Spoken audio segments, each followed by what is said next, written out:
Ассалаумағалейкум, құрметті көрермендер. Сіздермен бірге жас журналист бағдарламасы және оның жүргізушісі Ералхан Дарын. Сонымен бүгінгі қонағымыз Ергеш Разия Ұстаз. Қош келдіңіз, апай. Қош көрдік.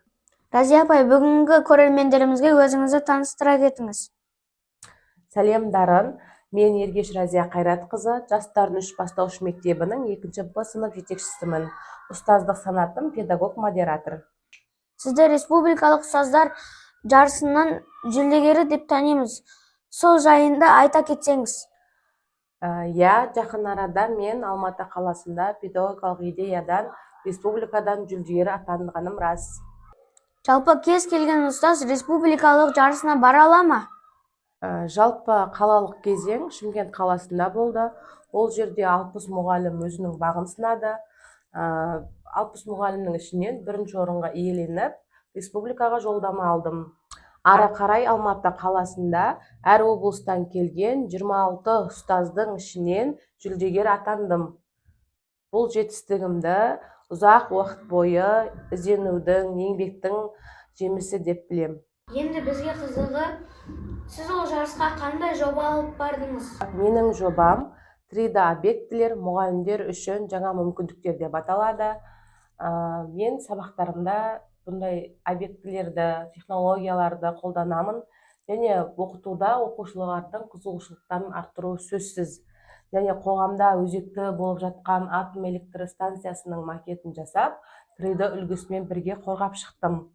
Алматы қаласында да бұл өте қызықты әрі өзекті болды.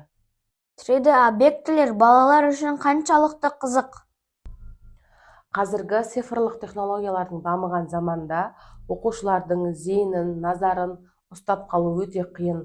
Сол себепті де біз түрлі платформалармен, 3D объектілермен, әдіс-тәсілдер арқылы оқушылардың қызығушылықтарын арттырып келеміз.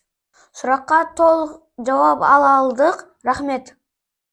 Осы жетістікке себепшілер бар ма? Ең бірінші мектебіміздің басшысы Асел Аманбекқызына үлкен алғыс айтамын.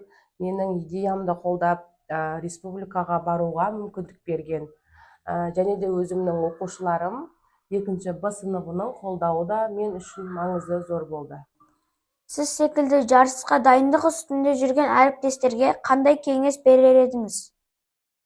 Әріптестеріме айтарым, жаңа технологияларды, жаңа әдіс-тәсілдерге жақын болыңыздар. Одан кейін сөйлеу әдебі бар. Қоғам алдында, сахнаға шыққан кезде қалай сөйлеу керек екенін, сол туралы көптеген жұмыстар жасалу керек. Және де уақытпен де жұмыс істеу керек. Мысалы, бізге 7 минут уақыт берді. 7 минуттың ішінде біз жобамызды таныстырып, түсіндіріп, жаңағы әділ-қазы мүшелеріне сендіріп, қорғап шықтық. Сол үшін де уақытпен тығыз байланыста болып жұмыс істеңіздер деп айтқым келеді. Рахмет, Разия апай. Ұстазы кеткен жалықпас, үйретуден балаға.